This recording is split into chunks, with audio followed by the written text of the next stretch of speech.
The warehouse lights flickered overhead as Junwoo stood with his back against cold concrete. 20 guns pointed at his chest.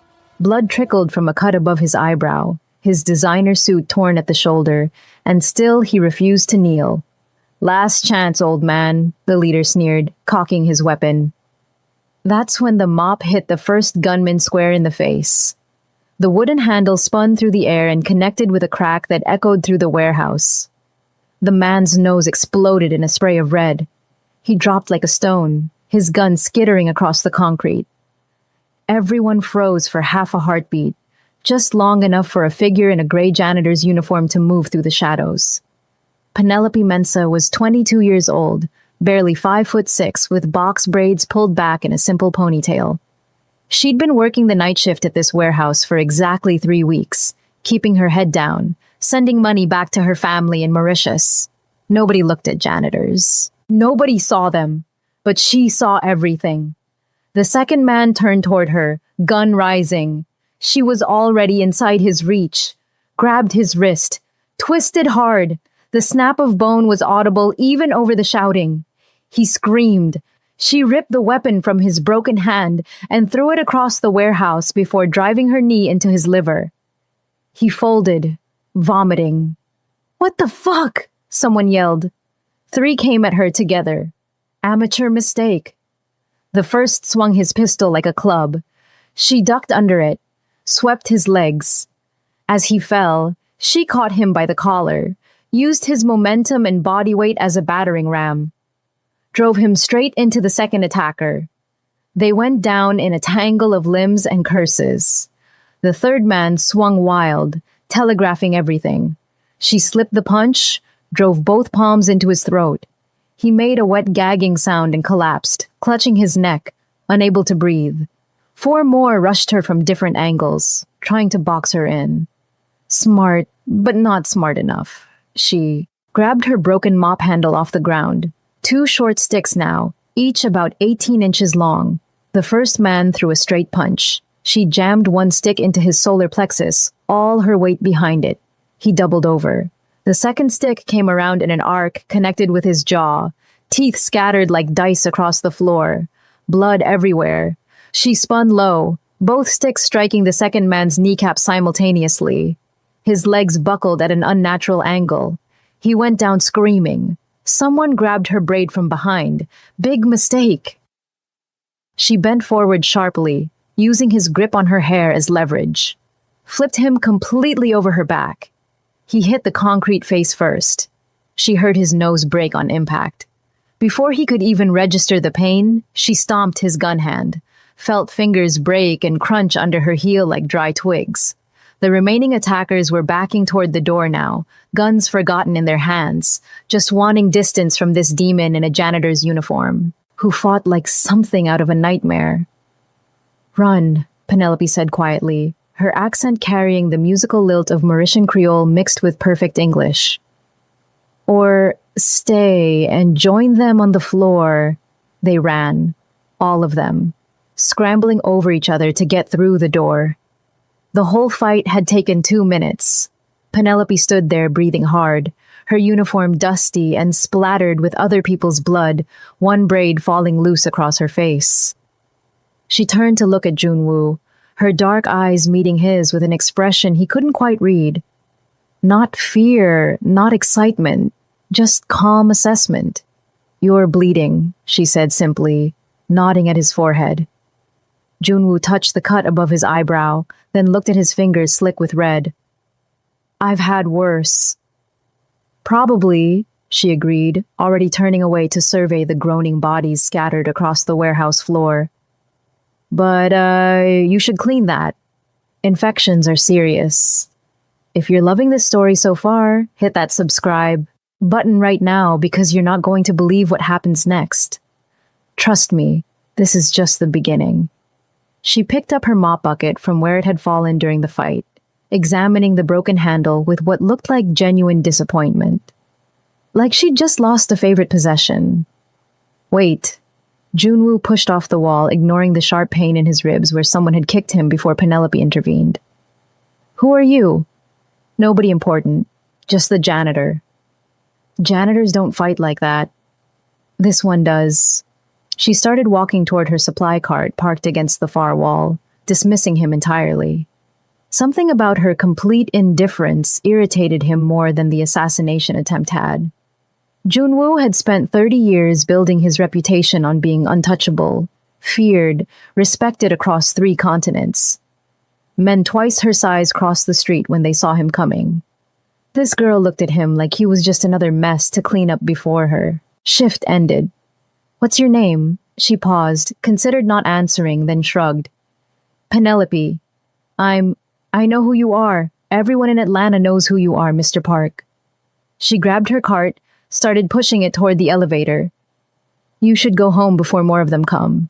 They usually send a second wave when the first fails. Come with me." The words surprised them both, hung in the air between them. Penelope turned back, one eyebrow raised. "Excuse me." "Come with me. I can offer you a job. Better pay than this." He gestured at the warehouse, the bodies, the blood. "Safer too." She laughed, but there was no humor in it. Just weariness. "No thank you. I have 3 more floors to clean tonight, and I can't lose this job. My family in Mauritius depends on the money I send home.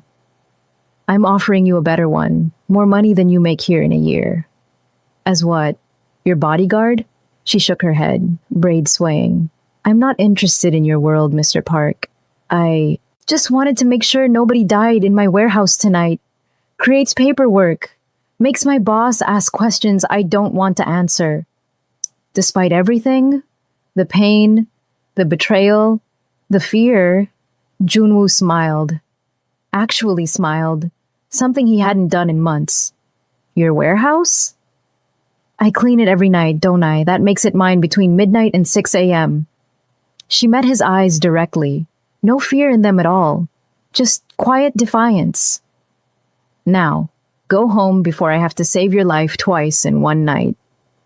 He pulled out a business card from his jacket pocket, pressed it into her hand before she could refuse.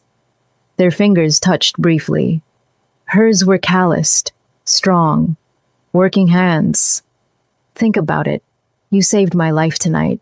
That means something in my world. It means I'm a decent person. Nothing more," but she kept the card, tucked it into her uniform pocket before pushing her cart toward the elevator. Junwoo watched her go, this impossible girl who'd appeared out of nowhere, and changed everything in 2 minutes of controlled violence. His phone buzzed. 17 missed calls from his people, all panicking about his location and the radio silence. He should call them, should deal with the situation, should begin the careful, bloody process of rooting out whoever had betrayed him tonight. Instead, he found himself thinking about dark eyes and island accents and the way someone could be both impossibly young and impossibly old at the same time. 3 days later, Penelope stood outside Park Industries Tower at 11 p.m., staring up at 50 stories of glass and steel that reflected the Atlanta skyline back at itself. She'd changed after her shift, traded the gray uniform for simple jeans and a yellow sweater her sister had sent from Mauritius last month. Her braids were freshly done, pulled back with a scarf that had been her grandmother's. The fabric was old, worn soft, still smelled faintly of the coconut oil her grandmother had used. She shouldn't be here. Knew. It in her bones, in the way her grandmother had taught her to listen to instinct before logic. But something about him pulled at her. Maybe the loneliness she'd seen underneath all that power and blood. Maybe just curiosity about a world she'd spent 2 years avoiding. Maybe both. The lobby guard checked her name against a list on his tablet, looked surprised to find it there, then waved her through to a private elevator that required a key card. The doors were polished chrome, showed her reflection, a girl from a tiny island trying to look brave in a world of giants. As the numbers climbed, Penelope's grandmother's voice whispered in her memory. "Penny, the strongest fighters know when to walk away, but they also know when to walk forward into fire." The elevator opened directly into a penthouse office that took up the entire top floor. Floor-to-ceiling windows showed Atlanta spread out like scattered diamonds, highways flowing with light. The city, alive and dangerous, and beautiful. And there, silhouetted against that view, stood Junwoo. He'd changed too. Simple black clothes, no suit jacket, his hair falling slightly across his forehead. The cut above his eyebrow had scabbed over, would probably scar. Somehow, that felt important, permanent proof that their first meeting had been real. "You came," he said, and she heard genuine surprise in his voice, like he'd expected her to ghost him. "You gave me 5 stars in that review. My boss was so impressed she gave me a raise and promoted me to weekend supervisor." Penelope stepped into the office, her footsteps silent on expensive carpet. Felt rude not to say thank you. "That's the only reason?" She walked to the windows, looked out at the city sprawling below. From up here, everything looked peaceful. You couldn't see the violence, the desperation, the way people hurt each other in 1,000 small ways. "Still figuring out the other reasons. Give me a minute." Junwoo laughed quietly, joining her at the glass. They stood in comfortable silence, 2 people separated by 28 years and 1,000 different worlds, somehow finding themselves in the same moment. "I found who sent them," he said eventually. "The men from the warehouse." "Family?" "Nephew. My late brother's son, Sung-min. 24 years old, thinks he's ready to run the organization." Junwoo's reflection in the glass looked tired. "He sent 20 men to kill me. When that failed, he tried to have my car rigged with explosives yesterday." Penelope turned to face him directly. "But you're still alive." "I have good people checking my vehicles. Had good people," he corrected himself, jaw tight. "Sung-min got to 3 of them first. Paid them off or threatened their families. I don't know which yet." "What did you do to him?" "Sent him to our operation in Busan, South Korea. Far enough away that he can't cause immediate problems. Close enough that I can watch him. He's still family. Family that tried to kill you. Twice. Still family." The words sounded hollow even to him. Penelope thought about her father, who'd sold their family land in Mauritius to pay gambling debts. Thought about how blood ties could strangle just as easily as hold. "You're kinder than I would be." "Kind?" He turned to look at her directly now, really look at her. "I'm a criminal, Penelope. I've done terrible things, hurt people who didn't deserve it, destroyed lives for money and power. Don't confuse mercy with kindness." "Then what would you call it?" He was quiet for a long moment, and she watched emotions flicker across his face. Pain, regret, something that might have been hope. Exhaustion. "I'm tired of losing people, tired of waking up and wondering which family member will betray me next." Something in her chest tightened. She'd expected arrogance when she came here tonight, maybe calculated charm or subtle manipulation. Not this raw, weary honesty from a man who'd built an empire on fear. "Why did you really ask me here?" she asked softly. Junwoo reached into his pocket, pulled out a business card, different from the one he'd given her before. This one was heavier stock, embossed lettering. "I want to offer you a job. Real one, not charity. Chief of Personal Security." "I don't know anything about security." "You took out 20 armed men with a mop in 2 minutes. That was survival, not skill." "That was absolutely skill," he corrected firmly. "The kind that can't be taught in any dojo or training program. You read the situation, adapt it instantly, use their numbers against them. And you didn't hesitate. Not once." He paused. "I need someone like that. Someone I can trust." "You don't know me. How can you trust me?" "You could have let them kill me. Would have been easier, cleaner. No witnesses to your abilities, no complications in your quiet life." His dark eyes met hers, and she saw something vulnerable there beneath the hard exterior. "But you didn't. You risked yourself for a stranger. That tells me everything I need to know. Or maybe I just don't like seeing people die in my warehouse. That too, but I think it's more than that." He held out the card. I'm offering you $200,000 a year, full benefits, housing stipend if you want it.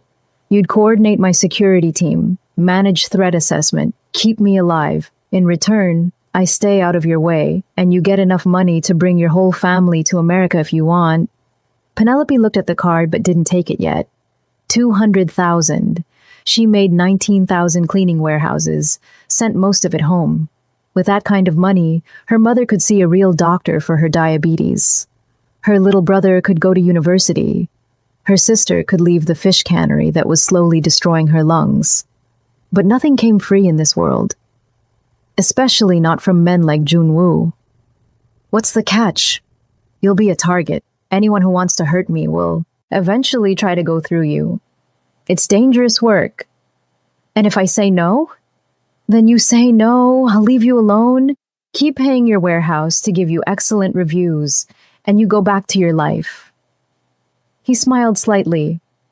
But I think you're tired of cleaning floors, Penelope. I think you came to America looking for something more than night shifts and wire transfers home. He wasn't wrong. She'd left Mauritius 2 years ago with her grandmother's blessing and $300 in her pocket, determined to see the world, to be something more than another girl from the coast who married young and died old in the same village where she was born. But America had been harder than she expected. Lonelier. The dreams she'd carried across the ocean felt smaller here, worn down by bills and bus rides and the weight of everyone depending on her.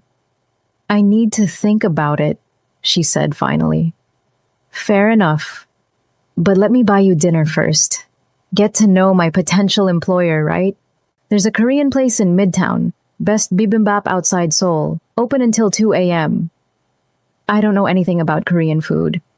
Then I'll teach you. He grabbed his jacket from where it hung over a chair. Fair warning, though, I take my food very seriously. So do Mauritians. We'll see whose culture wins. 45 minutes later, they sat in a corner booth at a tiny restaurant tucked between a laundromat and a convenience store. The kind of place you'd walk past without noticing, which was probably why Junwoo chose it. An elderly Korean woman had greeted him with obvious affection, patted his cheek, scolded him in rapid Korean for losing weight. When he'd introduced Penelope and explained she'd saved his life, the woman had grabbed both of Penelope's hands and said something long and emotional that needed no translation. Now they sat surrounded by too much food. Bibimbap, kimchi jjigae, japchae, banchan dishes covering every inch of the table, and somehow ended up talking for 3 hours about everything except the job offer. Junwoo told her about growing up in Seoul, the youngest son in a family that expected him to become a doctor or lawyer. How he'd come to America at 15, barely speaking English and fallen in with the wrong people. Or maybe the right people, depending on how you looked at it. How he'd built his organization from nothing, clawed his way up through blood and strategy, and a willingness to do what others wouldn't. Do you regret it? Penelope asked, mixing her bibimbap the way he'd shown her. The path you chose? Every day, and not at all. He watched her taste the food, saw her eyes widen at the flavors. I have money, power, respect. I've helped people too. My organization runs legitimate businesses that employ hundreds. We protect our neighborhoods, keep worse criminals out. But I've also done things that keep me awake at night. So, yes, I regret it. But I can't imagine who I'd be if I'd chosen differently. Penelope described Mauritius in turn. The beaches where she'd learned to swim before she could walk. Her grandmother's house on the coast, where you could hear the ocean from every room. That constant whisper of waves that was as familiar as her own heartbeat. Fishing with her cousins at dawn when the water was like glass and the sky turned colors that didn't have names. The smell of dal puri cooking, the sound of Sega music at festivals, the way rain came sudden and violent and left everything clean and new. It sounds perfect, Junwoo said, watching her face soften with memory. Nothing's perfect. We're poor. Really poor. Most people work in fish factories or sugarcane fields for almost nothing. My father drank away what little we had, then sold our land to pay gambling debts. My mother works 16-hour days and can barely afford her insulin. Penelope set down her chopsticks. But it was home, and I miss it every single day. Do you think you'll go back someday? She considered. This, watching the steam rise from her soup. Maybe, probably, but not yet. I'm not done here. Don't know what I'm trying to accomplish exactly, but I'll know when I find it. That's a very uncertain way to live. My grandmother used to say that life doesn't come with a manual. We're all just improvising and hoping we don't mess up too badly. Penelope smiled, remembering. She was 93 when she died. Told me nobody ever really grows up. We just get better at pretending we know what we're doing. She sounds wonderful. She was. She taught me everything important. How to fight, how to think, how to see people's hearts beneath their words. Penelope's throat tightened. She's the one who taught me the fighting techniques I use in the warehouse. Old Mauritian combat styles passed down through generations. She made me practice every day from the time I was 6 years old. Said women from our family needed to know how to protect themselves. What do you see when you look? At my heart? The question was quiet, vulnerable. Penelope set down her soup spoon, studied his weathered face, his eyes that had seen too much violence and somehow remained capable of kindness. Loneliness, she said finally. So much loneliness, it's like a weight you carry everywhere. Responsibility for people who'd kill you if they thought they could get away with it. A man trying to do right in a world that only rewards wrong. She paused. And underneath all that, stubborn hope. Foolish hope that things can get better, even though everything in your life says they won't. Junwoo was quiet for a long moment. Then, and when you look at your own heart, what do you see there? Fear, mostly, that I'm not strong enough for what's coming. Not smart enough, that I'll let down everyone counting on me. My family, my grandmother's memory, myself. She met his eyes. Especially if I take this job. Especially if I let myself care about keeping you alive. You're already thinking about taking it. Maybe still figuring it out. Give me a minute. He smiled at that, warm and genuine. You say that a lot. Because it's true. Nothing worth doing comes with instant clarity. When the restaurant started closing, the elderly owner packed them enough leftovers to feed 4 people and hugged them both goodbye. Maid Junwoo promised to bring Penelope back soon. In the car, driving through empty Atlanta streets, Penelope asked what the woman had said at the end in Korean. Junwoo kept his eyes on the road. She said you have good energy, that you make the shadows around me less dark, and I should hold on to you because people like that don't come along often. Do I? Make the shadows less dark?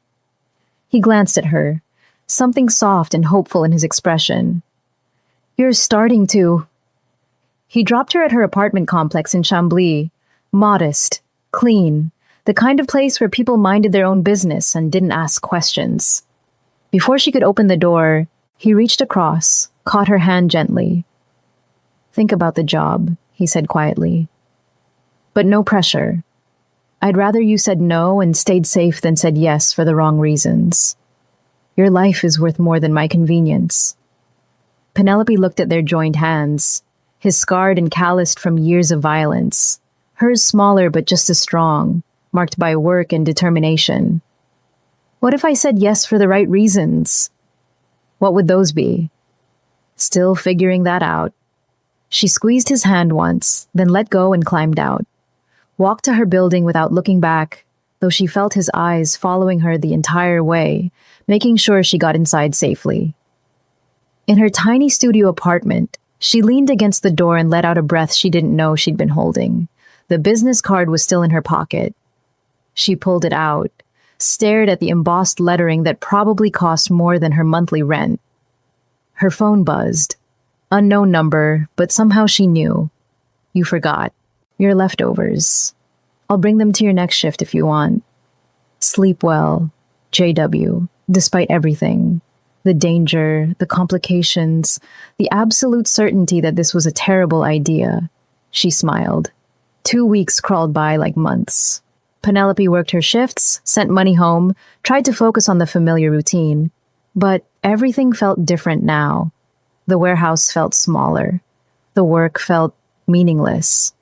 She caught herself looking at that business card a dozen times a day, running her thumb over the embossed letters like a talisman. Her little brother called from Mauritius, excited about a scholarship opportunity. Her mother called, worried about affording her medications next month. Her sister called, coughing from another 12-hour shift at the cannery, pretending everything was fine. On the 13th day, Penelope made her decision. On the 14th day, she showed up at Park Industries at 3 p.m., walked past the surprised receptionist straight to the elevator. The guard tried to stop her until Junwoo's voice crackled through the intercom. Let her up. He was waiting when the doors opened, surprise and something else. Hope, maybe relief, written across his face. I'll take the job, Penelope said without preamble. But I have conditions. Name them. 1. I'm not killing anyone. Protection only. Defense only. You need someone dead. Find someone else. Agreed. 2. I keep my apartment. Don't care how nice your guest rooms are. I need my own space.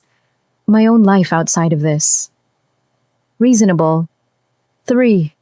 She paused, met his eyes. We keep this professional. Whatever happened at dinner was nice. Really nice. But I can't protect someone I'm emotionally involved with. It clouds judgment, makes me hesitate at the wrong moments. So we're employer and employee. Nothing more. Something flickered in Junwoo's expression.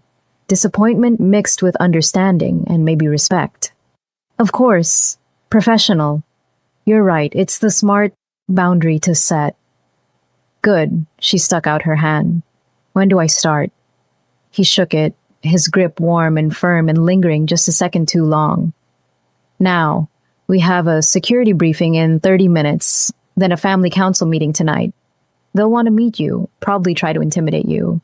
Fair warning, my family makes the men in the warehouse look friendly. I'm not worried. You should be. They eat people like us for breakfast. Penelope smiled, sharp and confident. Then I guess they're about to learn that Mauritian girls bite back. The family council meeting was held in a conference room designed to intimidate. Dark wood paneling, expensive art that probably cost more than Penelope would make in 5 years. A table that could seat 20 people comfortably. 5 large screens were mounted on the walls for video calls from various international locations. Penelope stood behind Junwoo's chair in a charcoal blazer and black pants he'd had waiting for her, hands clasped. Loosely at her waist, face carefully neutral.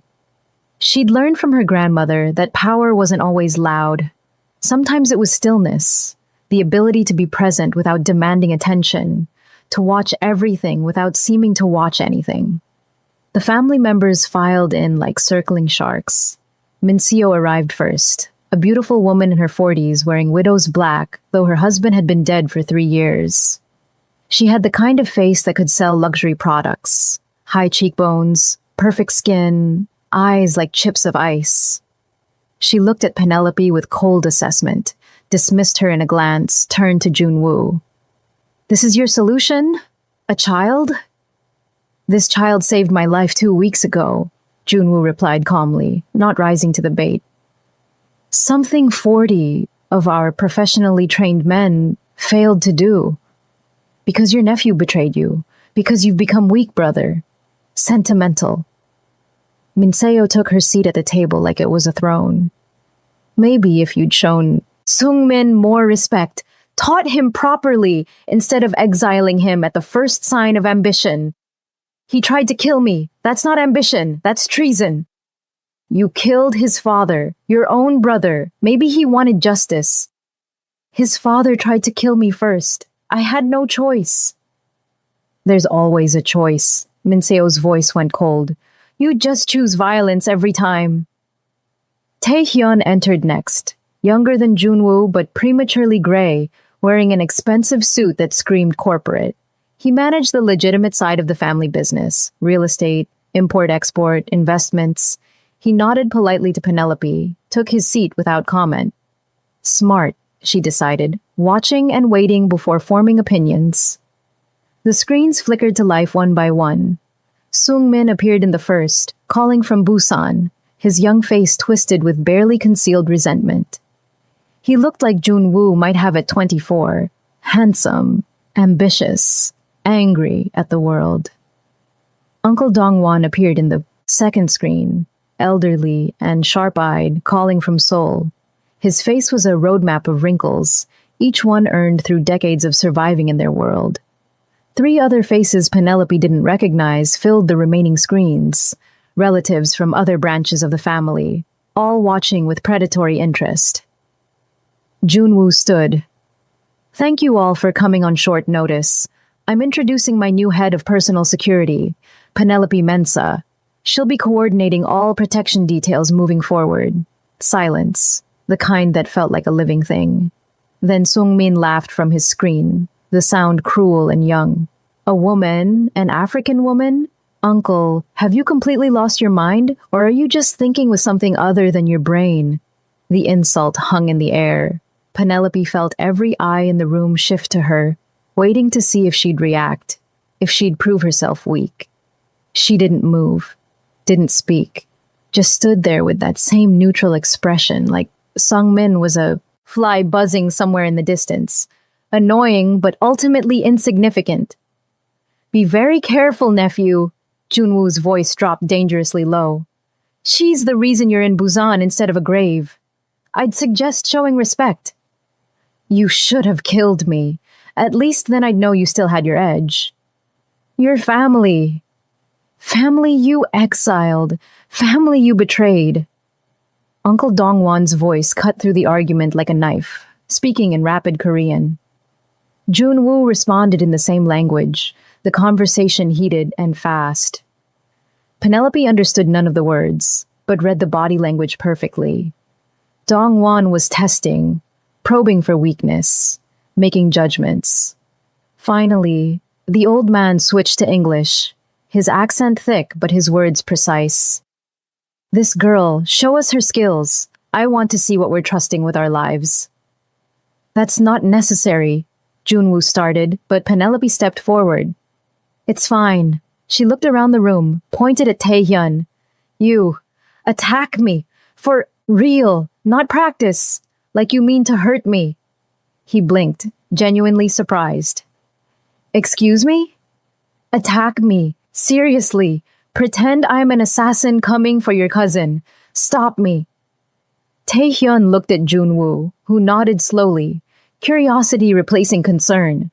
The businessman stood, removed his expensive jacket, draped it carefully over his chair, adopted what was probably meant to be a fighting stance, feet too wide, weight too far back, shoulders telegraphing every move before he made it. Penelope didn't move, just watched him with those dark, calm eyes. He threw a punch, careful at first, not wanting to actually hurt her. She caught his wrist mid-strike, twisted gently, and suddenly he was on his knees, his arm locked in a position that would snap the elbow if she applied just a bit more pressure. The whole movement took less than a second. "Too slow," she said conversationally, like she was discussing the weather. "You telegraph your moves with your shoulders. Anyone trained would see that coming from across the room. And never go high first when you don't know your opponent's capabilities. You're off balance, easy to counter. Start low, test their defenses, then adapt." She released him. Taehyun stood slowly, rubbing his wrist, looking at her with new eyes that held both respect and wariness. "Anyone else?" Penelope asked the room. Minseo stood next, her movements fluid and predatory.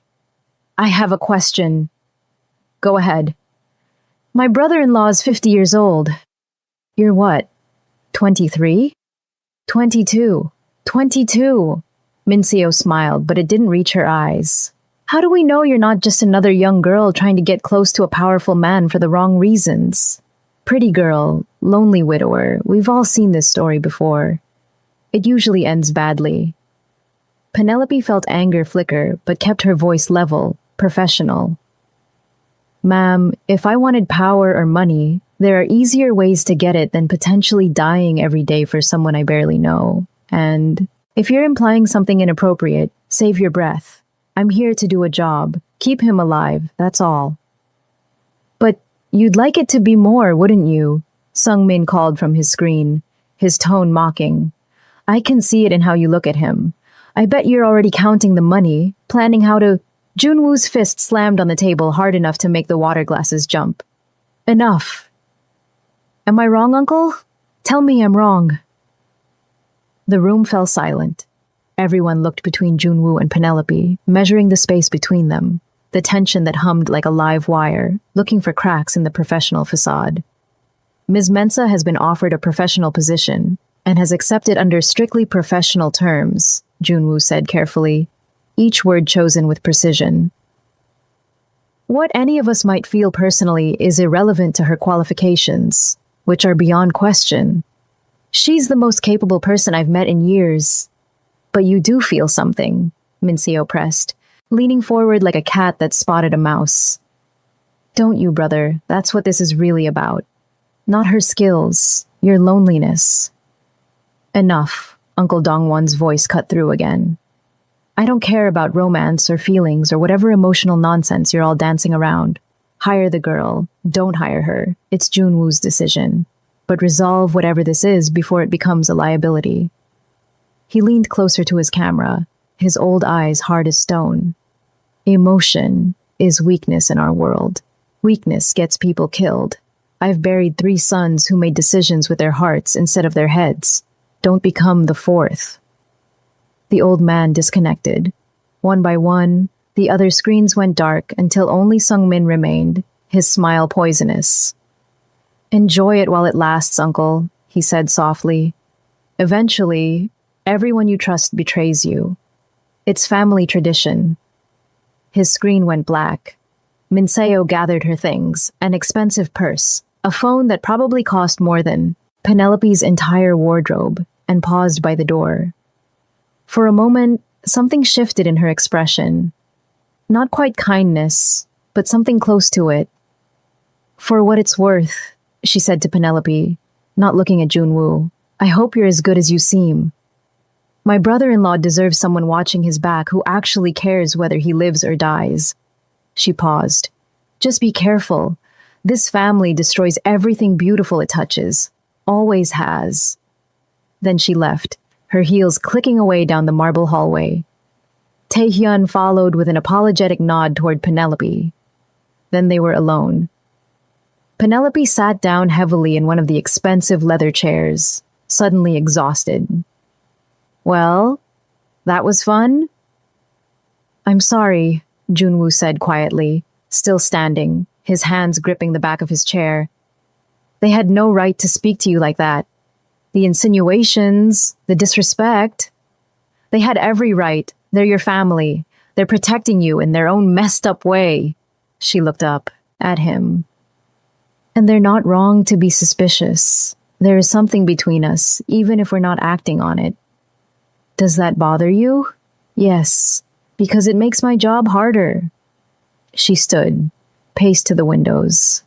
Be honest with me. When you offered me this job, was it only about my skills? Silence stretched between them. Junwoo, I need to know. No, he admitted finally, the word heavy. Not only. I was impressed by your abilities, yes, but I was also drawn to you. Your strength, your honesty, the way you looked at me like I was just a person instead of a monster or a meal ticket. He moved closer but kept careful distance. But that doesn't mean I'm not serious about your qualifications. You're the most capable person I've met in years. The fact that I also enjoy your company, that I think about you more than I should, that seems like a bonus, not a problem. Unless you disagree. It is a problem, Penelope said, but her voice was soft. Because I feel it too, this pull, and I can't protect you if I'm distracted by wanting. She stopped herself. Wanting what? Things I can't have. Things that would compromise everything. Junwoo crossed the room, stopped a careful distance away, close enough to talk quietly, far enough to maintain the boundaries she'd set. What if we try something, being professional, and being honest. You protect me while we both acknowledge there's something between us worth acknowledging. Not acting on it. Just not pretending it doesn't exist. It was the worst possible compromise. The kind that satisfied nobody and endangered everyone. The kind that would keep them both up at night wondering what if.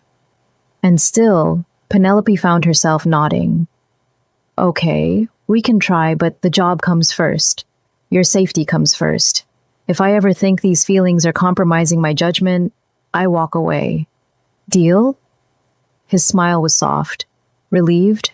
Grateful. Deal.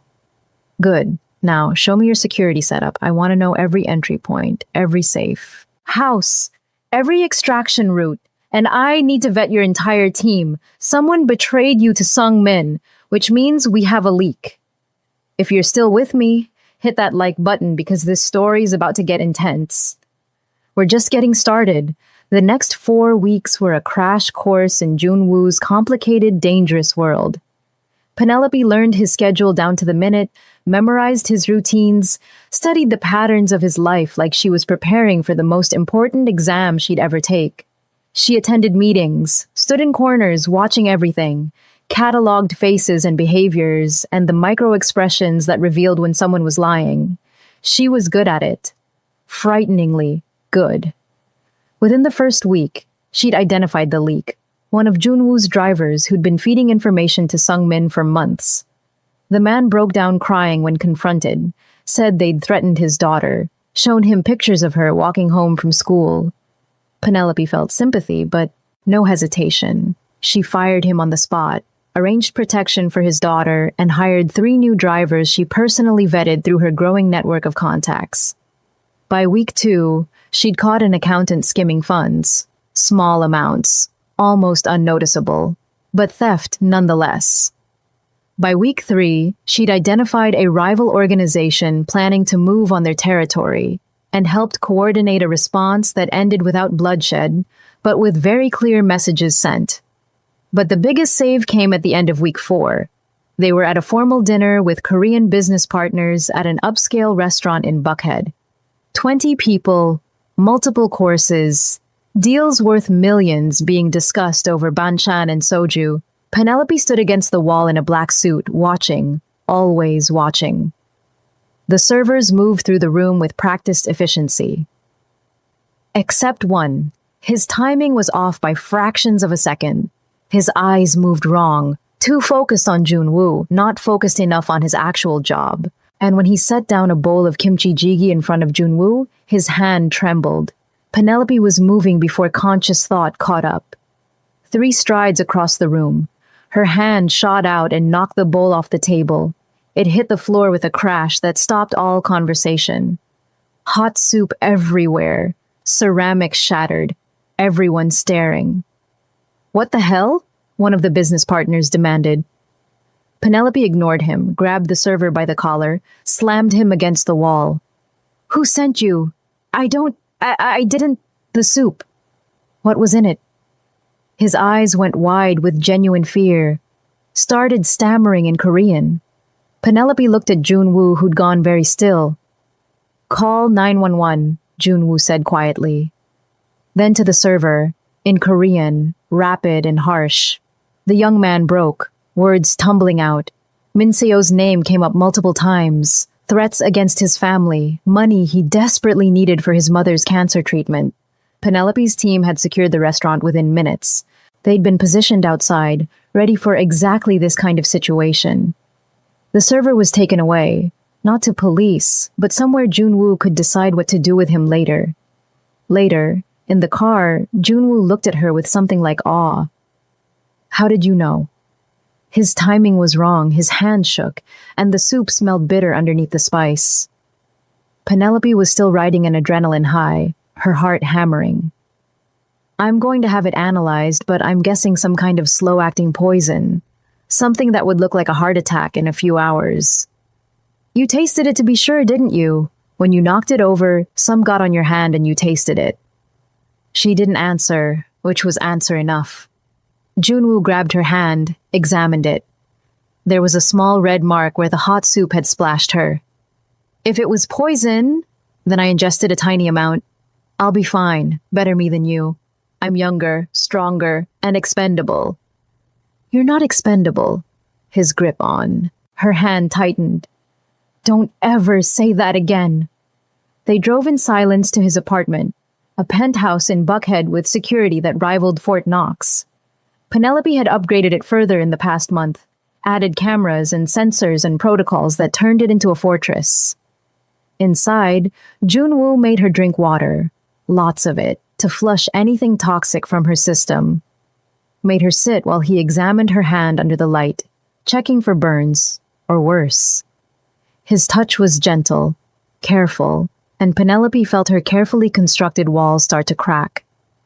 You shouldn't have done that, he said quietly. Done what? Risked yourself. That's not your job. That's exactly my job. Literally in the job description. Keep you alive at all costs. The cost isn't supposed to be you. He looked up, met her eyes. I won't lose someone else because of my choices. You won't lose me. I'm too stubborn to die from a little poison soup. Penelope? I'm serious. My grandmother to make me drink bitter medicinal teas that would kill a normal person. This was nothing. He smiled despite himself, but his eyes remained worried. They sat there in his kitchen, her hand still in his, the space between them charged with everything they weren't saying. Minseo is escalating, Penelope said finally, pulling her hand away before she did something stupid. First your nephew, now this. She's not going to stop. I know. So what are you going to do about it? I don't know. Junwoo looked older suddenly, worn down by decades of violence and betrayal. She's family. She's also my brother's widow, and I owe him.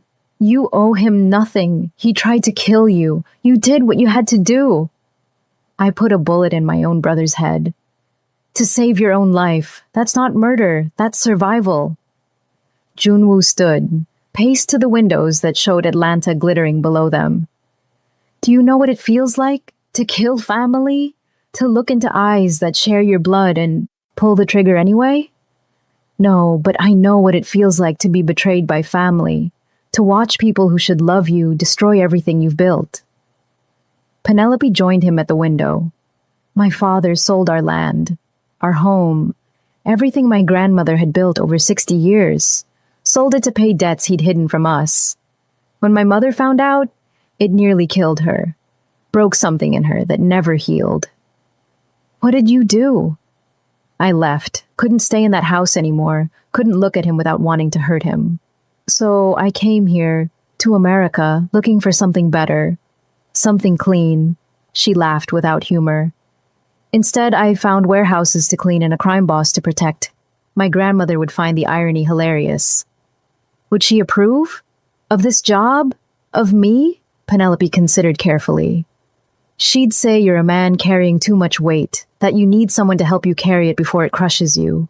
She'd also probably threaten to beat you with her wooden spoon if you ever hurt me, and she'd mean it. That woman was terrifying when she wanted to be. She sounds amazing! She was. She taught me that strength isn't about never falling. It's about getting back up every time you do. And that kindness in a cruel world isn't weakness. It's the bravest thing there is. Junwoo turned to face her fully. Is that why you saved me? In the warehouse? Kindness? Maybe. Or maybe I just saw someone worth saving. She held his gaze. Someone who tries to be better than his worst choices. That's rare. The air between them felt electric, charged. Junwoo raised his hand slowly, giving her time to pull away. When she didn't, he touched her face gently, his thumb brushing her cheek. This is getting complicated, he said softly. It's been complicated since that first night. What are we going to do about it? Penelope wanted to kiss him. Wanted it so badly every nerve in her body sang with it. But they were standing in his apartment at midnight, adrenaline still pumping from the near assassination. And this wasn't the right moment. Wasn't safe. So instead, she stepped back, put necessary distance between them. "We're going to stay professional," she said firmly. "And tomorrow, we're going to deal with Mincio before she succeeds in killing you." "How? I don't know yet. Give me a minute to think." He smiled at that, sad and warm. "You really do say that constantly." "Because it's true. Best solutions take time, but time was the one thing they didn't have." The next morning, Junwoo called an emergency family meeting. Not at the office this time, at his personal warehouse in West End, a converted industrial space that only his inner circle knew existed. Penelope had argued against it, said gathering everyone together after an assassination attempt was tactically insane. "Exactly why we're doing it," Junwoo had insisted. "I'm done hiding, done letting fear run my life. If my family wants me dead, let them try it to my face." "That's the stupidest thing I've ever heard." "Probably, but I'm doing it anyway." So Penelope had spent the morning turning the warehouse into a fortress. 20 of her best people positioned throughout the building, armed and ready, weapons stashed in strategic locations, escape routes planned and rehearsed, medical team on standby, every contingency she could imagine prepared for. When Min Seo arrived and saw the security, she smiled. "Paranoid, brother. Someone tried to poison me last night," Junwoo said calmly. "The young man confessed that you paid him." "Did he? How convenient. And where is this alleged assassin now?" "Somewhere thinking about his choices." "Somewhere you're torturing him into saying what you want him to say, you mean?" Minseo's smile never wavered. "I didn't send anyone after you, but I understand why you'd want to believe I did. Easier than accepting that you have so many enemies you can't keep track anymore." The others arrived over the next 30 minutes. Taehyun, looking nervous. Uncle Dongwon having flown in from Seoul overnight, his old face grave. Sungmin appeared on a large screen. He was still in Busan, thank God, too far away to cause immediate problems. They gathered in the warehouse's central space, a cavernous room with exposed brick and industrial lighting that cast harsh shadows. Junwoo stood at the center. Penelope positioned herself behind, and to his left, where she could see everything, protect him from any angle. "Someone hired an assassin to kill me last night," Junwoo began without preamble. "That person is in this room." Silence, the kind that felt dangerous. "I'm not interested in denials or excuses. I just want to know why. Why my own family keeps trying to destroy me." Uncle Dongwon stepped forward, his movement slow but purposeful. "You've become weak, Junwoo. Ever since this girl—" He gestured at Penelope dismissively. "You've lost your edge. You spare enemies when you should eliminate them. You show mercy when you should show strength. You make decisions based on feelings instead of strategy. So that justifies murder. I didn't say I sent anyone, but I understand why someone would. You're a liability now. To yourself, to this family, to the organization we've all built." "Who?" Junwoo's voice was steel. "Who sent the assassin?" Dongwon's eyes drifted slowly to Mincio. All attention shifted. Mincio stood perfectly still, her expression unreadable. For a long moment, nobody spoke. Nobody breathed. Then she smiled. Guilty. The admission hit like a physical blow. Even expecting it, Penelope felt the shock ripple through the room. Junwoo's face went carefully blank. "Why?" "Because you killed my husband." Minseo's voice was steady, almost calm. 3 years ago, you put a bullet in his head and then you held me at his funeral and told me it would be okay. Like you were some kind of hero. Like you hadn't just destroyed my entire world. Your husband tried to kill me first. It was self-defense. It was murder. There's always another choice, always another way. But you chose violence. You always choose violence. Her calm cracked, voice rising. He was everything to me. My partner, my love, the father of the child I was carrying. Did you know that? That I was pregnant when you killed him? Silence. Complete, horrible silence. I lost the baby 2 weeks after the funeral, Minseo continued, tears streaming down her face now, but her voice steady. From the stress, the grief. So you didn't just kill my husband, you killed my future, my child, everything I was supposed to be. She pulled a gun from her jacket. Fast. Practiced. So, yes, I hired someone to poison you. And when that failed, I came here today prepared to finish it myself. Penelope was already moving, 3 steps, her own weapon drawn, trained on Minseo's chest. Put it down! Move aside, girl. This doesn't concern you. He's my responsibility. Everything concerning him concerns me. He's not worth dying for. That's my decision to make. They stood frozen in a tableau, Minseo with her gun pointed at Junwoo, Penelope blocking the shot with her own weapon trained on Minseo. Everyone else pressed against the walls, afraid to move, afraid to breathe. Then Junwoo did something that stopped Penelope's heart. He stepped around her, put himself directly in Minseo's line of fire. If you need to kill me to find peace, then do it, he said quietly. I'm so tired, Minseo. Tired of running from my past. Tired of watching everyone I love turn into enemies. If my death will end this cycle, if it will let you heal, then I'm ready. Sir, no. Penelope grabbed his arm, tried to pull him back, but he shook her off gently. It's okay. It's not okay. I won't let her. Penelope. He turned, and the look in his eyes broke something in her chest. So much sadness and affection and resignation. Sometimes the best way to protect someone is to let them make their own choices. Even the bad ones. Even the final ones. I didn't sign up for this. Didn't agree to watch you commit suicide. I know. I'm sorry. He faced Minseo again. I loved him too. Your husband, my brother. He was brilliant and funny and kind when he wanted to be. And I killed him because he didn't give me a choice. But I've lived with that choice every day since. It haunts me. His face haunts me. His voice cracked. And I didn't know about the baby. God, Minseo, if I'd known, it wouldn't have changed anything. You still would have pulled that trigger. Yes, because he pulled his first, because he forced my hand.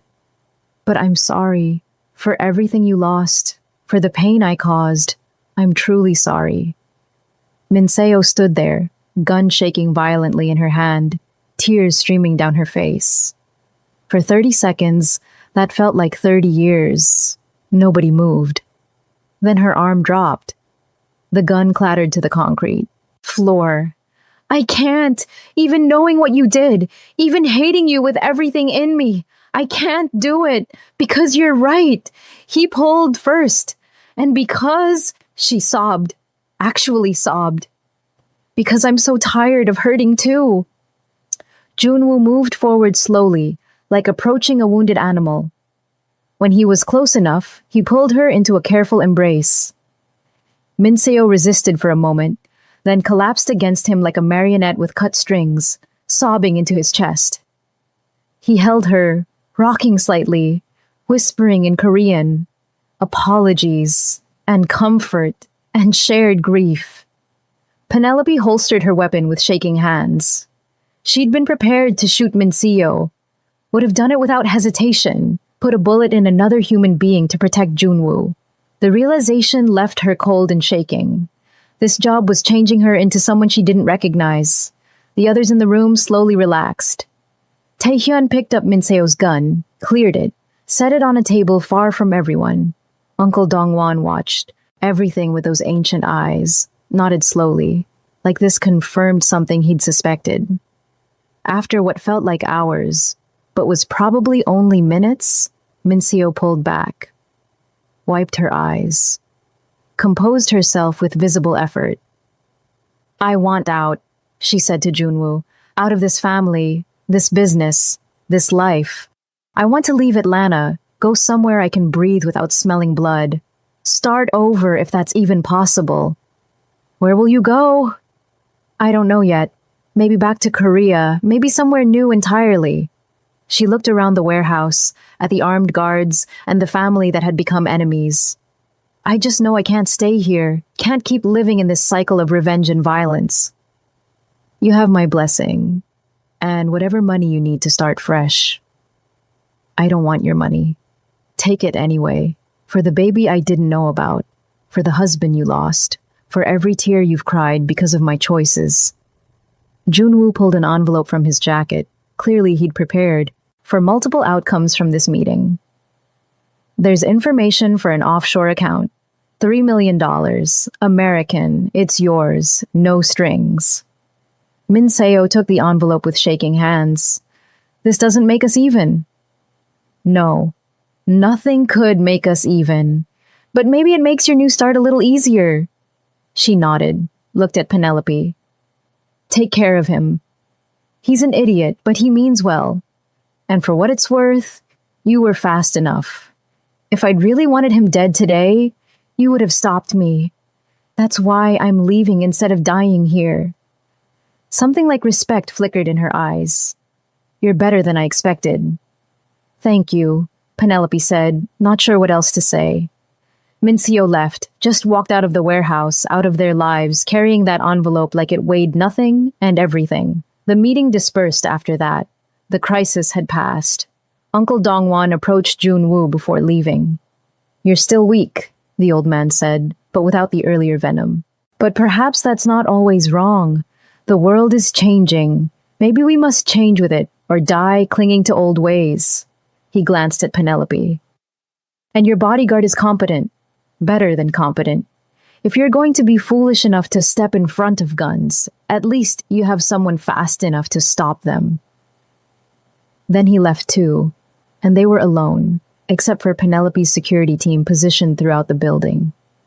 Junwoo sat down heavily on a concrete step, suddenly looking every one of his 50 years. Penelope dismissed her team, told them to maintain perimeter but give them space. Then she sat beside him. For a long time, neither spoke. Finally, Penelope said, "That was the stupidest, most reckless thing I've ever seen, and I've seen a lot of stupid things. I know. You could have died. I know that too. So why did you do it?" Junwoo was quiet for a moment. "Because I'm tired of living in fear, tired of everyone around me suffering because of my choices." Minseo was right about a lot of things. I did kill her husband. I did destroy her life. Maybe I deserved whatever she wanted to do to me.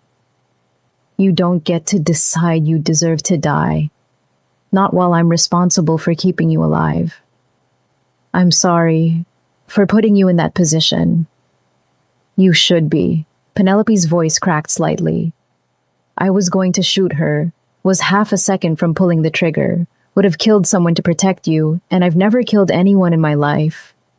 He turned to look at her, really look at her. I'm sorry. Stop apologizing and start thinking. What if she hadn't stopped? What if she'd pulled the trigger anyway? Then you would have stopped her. You're fast enough. What if I wasn't? What if I hesitated just for a moment because I couldn't? She stopped, swallowed hard. Because I care too much to think straight. Penelope, no, let me finish. She stood, paced away from him. This is why I said we needed to stay. Professional. This right here. Because when I thought she might kill you, when you stepped in front of that gun, something in me broke. And I can't protect you if I'm breaking.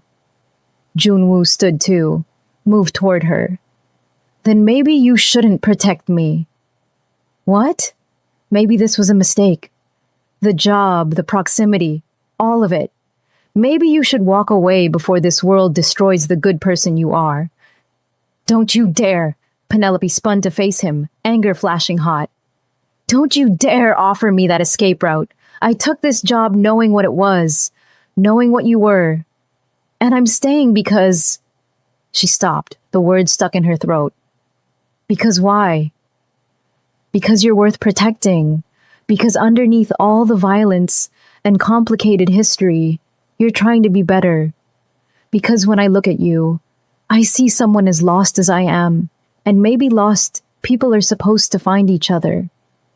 The words tumbled out faster now. And because I think I'm falling for you, which is the worst possible thing that could happen, and I don't know how to stop it. The admission hung between them. Raw, honest, terrifying. Junwoo closed the distance between them slowly, raised his hand, cupped her face gently.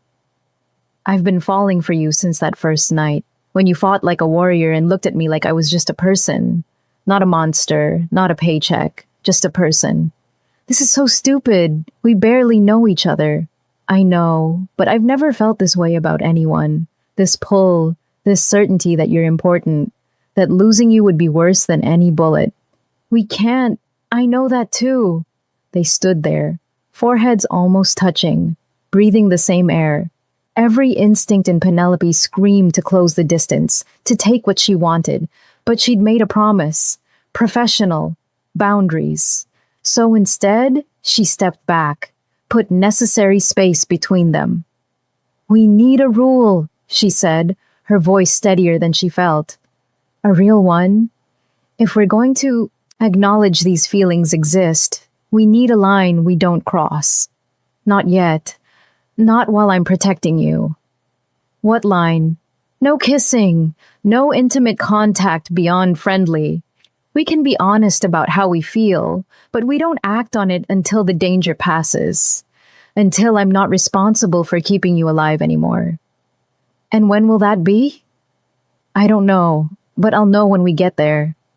Junwoo smiled, sad and understanding. Okay, no kissing until you say it's safe. I can live with that. Can you? For you, I'd wait forever. The words hit harder than any physical touch. Penelope felt tears prick her eyes, but blinked them back. You're making this very difficult. Good. You're worth being difficult for. Her phone buzzed, shattering the moment. She pulled it out, read the message, and her expression went hard. We have a problem. What kind of problem? Someone just broke into your main office, stole files, copied documents, financial records going back 15 years. Very professional job. They knew exactly what they were doing. Who? Unknown, but Detective Chen is there now and she wants to talk to you immediately. They drove to Park Industries Tower in tense silence, both lost in thought. By the time they arrived, Penelope had already called in her team, started gathering intel, building a picture of what happened. Detective Chen met them in the lobby, same tired-looking woman from before, sharp eyes missing nothing. She took in how Penelope positioned herself between Chen and Junwoo, how her hand never moved far from her concealed weapon. Mr. Park, your security system was disabled between 2 and 4 this afternoon. Very professional. They accessed your private office, bypassed your safe, copied files from your computer. What files? Penelope asked. We're still determining that. But from what your IT team can tell, someone accessed financial records, going back 15 years, transactions, partnerships, acquisitions. Chen looked directly at Junwoo. The kind of information someone might use to build a case, either legal or otherwise. You think someone's investigating me, Junwoo said flatly. I think someone's gathering ammunition. Whether they plan to use it with law enforcement or against you personally. That's the question I can't answer yet. She paused. Off the record? Whatever's coming, it's big. Someone with serious resources is making a move. Watch your back. They spent 2 hours going through security footage, reviewing access logs, answering questions. When Chen finally let them leave, night had fallen completely. In the car, Junwoo made calls in rapid Korean to various people across his organization. When he finally hung up, his expression was grim. Taehyun is missing, hasn't answered his phone in 8 hours. His wife says he left this morning for a meeting and never came back. You think he's involved in the break-in? No, Taehyun's many things, but he's not a thief. Which means whoever broke in took him too. This is coordinated. Someone's making a move on the entire organization. Who has the resources for something like this? Junwoo pulled out his phone, showed her photos of 3 different men. Shortlist could be the Chen family out of Chinatown. They've been trying to expand into our territory for years. Could be the Volkov operation running drugs through the port. They have Russian mob connections. Or someone inside my own organization who's been planning this for months. Someone I trusted. Penelope's hands tightened on the steering wheel. How many more betrayals can one family hide? In my experience, no limit. Her phone rang, unknown number. She almost didn't answer, but something made her pick up. Penelope Mensah? A male voice, American accent with something underneath she couldn't place. Professional, educated, but cold. I have something you want. Who is this?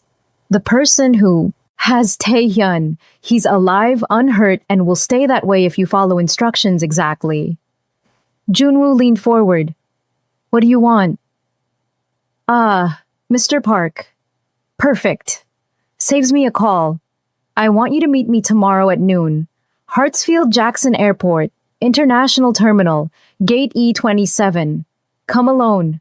Well, you can bring your lovely bodyguard. I'd like to meet the woman who's caused so much trouble for my plans. What plans? Who are you? Tomorrow. Noon. Don't be late. The line went dead. Penelope pulled into an empty parking lot, killed the engine. Her mind was already racing through possibilities, threats, contingencies. It's a trap. Obviously. So we're not going. We have to. They have Taehyun, who you don't even like that much. He's always argued against your decisions, questioned your judgment.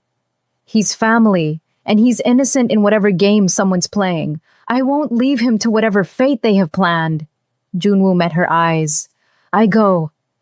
You stay here. Coordinate with the team. Prepare for whatever happens next. Not a chance. Penelope? No, absolutely not. We agreed. Wherever you go, I go. That's the deal. The deal was you protect me. Hard to do that if we're both walking into an obvious trap. She wanted to argue, to insist, to use her position as head of security to veto this suicidal plan. But he had a point. Tactically, splitting up made sense. Emotionally, it felt like the worst idea in the world. Give me tonight, she said finally. Let me think, plan, prepare. There has to be a way to do this smart instead of stupid. Okay, tonight. But tomorrow at noon, one way or another, I'm going to that airport. They spent the night at Junwoo's secure apartment, planning and preparing like they were going to war. Because in a way, they were. Penelope called in every favor, activated every resource, built contingencies for contingencies. By dawn, they had a plan. Not a great plan, not even a good plan, but something that might keep them both alive. At 11 a.m., they arrived at Hartsfield-Jackson Airport. Penelope had 20 people positioned throughout the terminal, all disguised as travelers or staff. Another 15 outside in unmarked vehicles. Medical team on standby, escape routes mapped, weapons stashed in bathroom dead drops. Every security camera feed routed to her tablet. She'd turned the busiest airport in the world into her operational fortress. Gate E27 was in a quiet section of the international terminal. They stood in the empty seating area, waiting. Penelope's eyes never stopped moving, cataloging threats, tracking movements, reading body language. Noon came and went. No contact. Maybe they're not coming, Penelope muttered, her hand resting on the weapon concealed beneath her jacket. They're here, just watching, testing to see if we followed instructions, if we brought backup. Junwoo's eyes scanned the terminal. Whoever this is, they're professional. They'll make contact when they're ready. At 12:15, an elderly Korean woman approached, carrying shopping bags like any normal traveler. She sat down 2 seats away from them, pulled out her phone, started scrolling like she was killing time before a flight. Mr. Park, she said without looking at him, her accent thick. Walk to the restroom. Third stall from the end. Alone. You have 30 seconds. Not happening, Penelope said immediately, her muscles tensing for action. The woman finally looked at her, smiled pleasantly, like they were discussing the weather. Then Taehyun dies, slowly, painfully. We'll send you videos. Your choice. Junwoo stood. It's fine. Sir, absolutely not. Trust me, I need you out here coordinating. If this goes wrong, you're the only person who can get everyone out safely. He squeezed her shoulder briefly. Trust me. Every instinct in Penelope's body screamed to stop him. But he was right. Tactically, she was more useful out here. She let him go, watched him walk toward the restrooms, every muscle in her body coiled and ready. She counted to 30, then 60. At 90 seconds, she'd had enough. Made the call.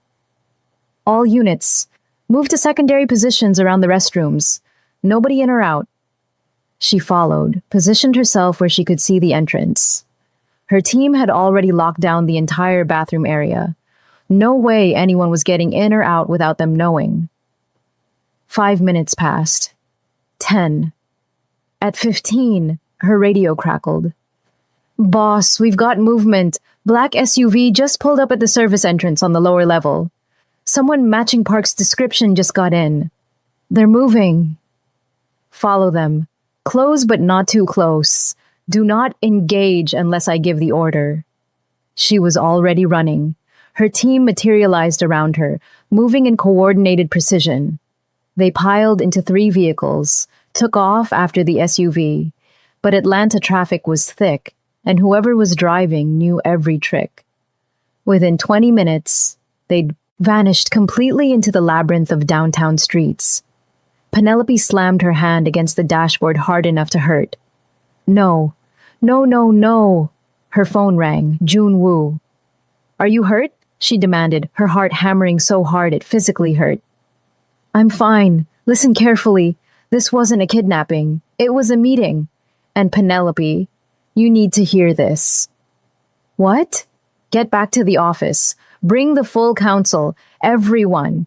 Taehyun is fine. He's with me. We're both safe. And what I learned in the last 30 minutes changes everything. I don't understand. You will. Office. 1 hour. And Penelope? His voice softened. I'm sorry for scaring you. I know you were terrified. Terrified doesn't begin to cover it. When I thought, she stopped herself. Too many people listening. Just get back safe. I will. I promise. The call ended, leaving Penelope sitting in the back of an SUV in downtown Atlanta, adrenaline still screaming through her system, trying to make sense of what just happened. 2 hours later, Junwoo walked into Park Industries Tower like nothing had happened. Taehyun was with him, looking shaken but unharmed. Penelope was waiting in the lobby with 12 of her people, all armed, all ready to respond to any threat.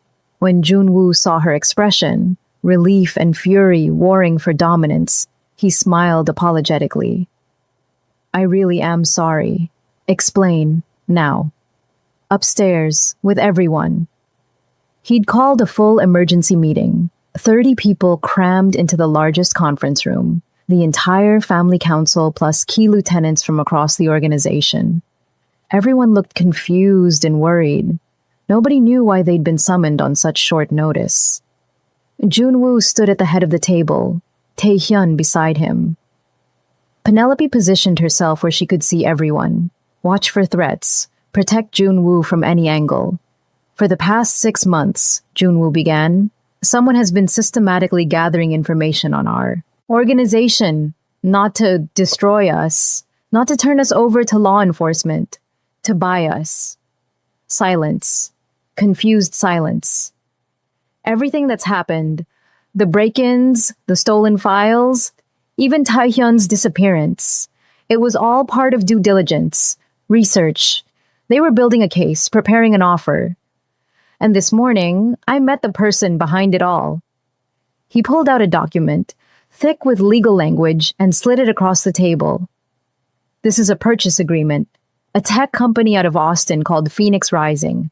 They're offering to buy our entire criminal operation, clean it, convert everything into legitimate businesses. Full amnesty for past crimes in exchange for our cooperation. Jobs for everyone who wants them. Enough money that anyone who wants to walk away can do so comfortably. That's insane, someone said. You can't just buy crime and make it legal. You can if you have the right connections. Phoenix Rising has been doing this for 5 years, quietly acquiring criminal organizations across the country. They have arrangements with federal law enforcement, cooperation agreements with the Justice Department. They're offering us a way out. Uncle Dongwan spoke up from his video screen. This is a trick, a trap. Nobody offers something like this without ulterior motives. I thought so too. That's why I spent 3 hours this morning with their CEO, reviewing their financials, talking to people they've already converted. It's real. Everything checks out. Penelope picked up the document, started reading quickly. The terms were actually generous, suspiciously generous. Full immunity from prosecution, transition assistance, compensation packages that would make everyone in this room millionaires. If it was real, it was almost too good to be true. Who's behind this? She asked. Who runs Phoenix Rising? Junwoo pulled up a photo on the screen. A man in his 60s, Korean American, kind eyes behind wire-rimmed glasses, distinguished looking. Like someone's favorite professor. Kim Seung-ho, former Yakuza enforcer, turned legitimate 30 years ago, built a tech empire worth billions, claims he's trying to break the cycle of violence, says he was where we are once, and someone gave him a chance.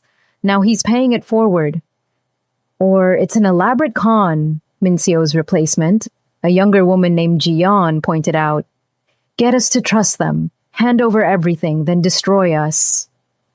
That's possible, but they already have everything. The files they copied give them enough evidence to put us all away for decades. If they wanted to destroy us, they'd just hand that to the FBI. Instead, they're offering us an exit. The room erupted in argument. Some wanted to accept immediately. Others wanted to fight. A few wanted more time to investigate. Penelope stayed quiet, watching Junwoo, reading his body language. He wanted this. She could see it in how he held himself, the hope carefully hidden beneath professional neutrality. He wanted out of this life, wanted clean hands, wanted to be something other than what 30 years of violence had made him. When the noise died down, Uncle Dongwan spoke again. What do you want to do, Junwoo? Really? I want to accept. Not because I'm afraid of prison, but because I'm tired. He looked around the room, at all these people whose lives depended on his choices. Tired of looking over my shoulder, tired of watching family turn on family, tired of being someone people fear instead of respect. And because his eyes found Penelope. Someone recently reminded me that the strongest thing you can do is choose compassion when everyone expects cruelty. This feels like that choice. What happens to us? Taehyun asked. To all of us? You choose. Take the money and retire. Stay on as employees in the new legitimate business. Or walk away and start fresh somewhere else. Kim is giving everyone options, no judgment. And if we refuse, then he releases the evidence, and we all take our chances with the legal system. But I don't think he wants that. I think he genuinely wants to help. Junwoo paused. I need a decision. We have 72 hours to respond. For the next hour, they debated, argued, examined every angle, but slowly, inevitably, consensus emerged. The vote wasn't unanimous. Some of the older members wanted to fight, wanted to maintain the old ways, but 70% chose to accept the deal. 3 days later, the contracts were signed. Park Industries began the complex, delicate process of going legitimate. It took weeks of lawyers and accountants and tense meetings with federal prosecutors. But slowly, impossibly, it happened. Penelope spent those weeks coordinating security, managing the transition, ensuring nobody decided to cause problems during the vulnerable changeover period. She barely saw Junwoo except in meetings and briefings, both of them too busy managing the chaos to think about anything else. 6 weeks after that meeting, it was done. Park Industries officially became Park Enterprises, a legitimate import-export business with actual legal products and real tax returns. The criminal organization that had existed for 3 decades dissolved like morning fog. Junwoo stood in his office looking at the new corporate charter like he couldn't quite believe it was real. "How do you feel?" Penelope asked, joining him at the window. It was the first time they'd been alone in weeks. "Lighter, like I've been carrying weight for 30 years and just put it down." He glanced at her. "And terrified. I don't know how to be anything other than what I was." "You learn. Same as everyone else." "Will you stay?" The question was quiet, vulnerable. "I know the job's different now. Less danger, less excitement, mostly just boring corporate security. You might want something more meaningful." Junwoo. She waited until he looked at her. "I didn't stay because of the danger. I stayed because of you." "That's not very professional." "No, it's not," she smiled. "And I think maybe our professional obligations just ended." He caught her meaning, hope flaring in his eyes. "Are you saying—" "I'm saying you're no longer a crime boss who needs protecting. You're a legitimate businessman who can hire security like a normal person. Which means I can quit." "You're quitting?" "Effective immediately. Consider this my resignation." She pulled out a paper from her pocket, an actual resignation letter she'd prepared that morning. Set it on his desk. Junwoo's face fell. "Oh, I see. You're leaving Atlanta." "I didn't say that." "Then I'm saying I can't date my boss, but I can date the man who used to be my boss. If he's interested." She stepped closer. "Are you interested, Junwoo?" He closed the distance between them in 2 strides, cupped her face with both hands, looked at her like she was something precious and impossible. "I've been interested since that first night, when you fought like a warrior and looked at me like I was just a person." "Then ask me properly." "Penelope Mensah, would you go to dinner with me? Real dinner, not business. Just 2 people getting to know each other without guns and bodyguards and people trying to kill us?" "I'd love to, but Korean food. You still owe me a proper education." He laughed, that surprised, genuine laugh she loved more than anything. "Deal." Then he kissed her. Finally, after months of wanting and waiting and carefully maintained distance, he kissed her. Soft and careful at first, then deeper when she wrapped her arms around his neck and pulled him closer. It felt like coming home, like finding something she hadn't known she was looking for. When they finally broke apart, both breathless, Penelope smiled against his lips. "Worth waiting for." "Absolutely." He kissed her forehead, her cheeks, the tip of her nose. "I love you. Have since you hit someone with a mop and changed my entire world. I love you too, even though you're reckless and stubborn and step in front of loaded guns. I promise to work on that. You better, because I'm planning to keep you alive for a very long time." They stood there in his office, no longer a crime lord's fortress, but just a businessman's workspace, holding each other while Atlanta spread out below them. Outside, the world kept spinning, but here, in this moment, they had each other. And maybe that was enough. 3 months later, Penelope stood in that same office watching Junwoo argue on the phone about shipping regulations and customs forms. Completely normal, completely boring, completely perfect.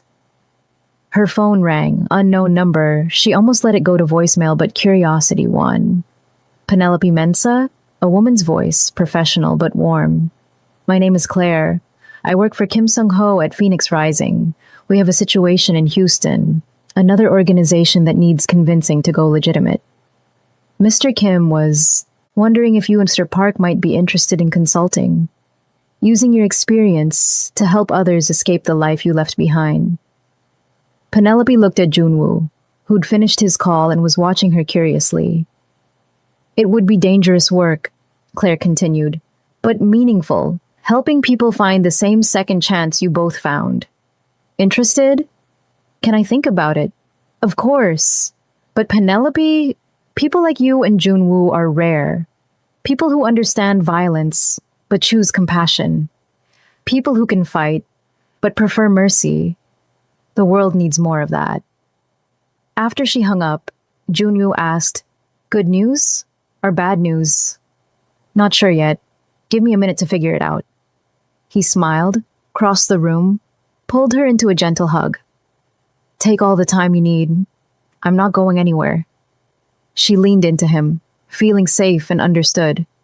Not in Mauritius, not just in Atlanta, but here, with him, building something new.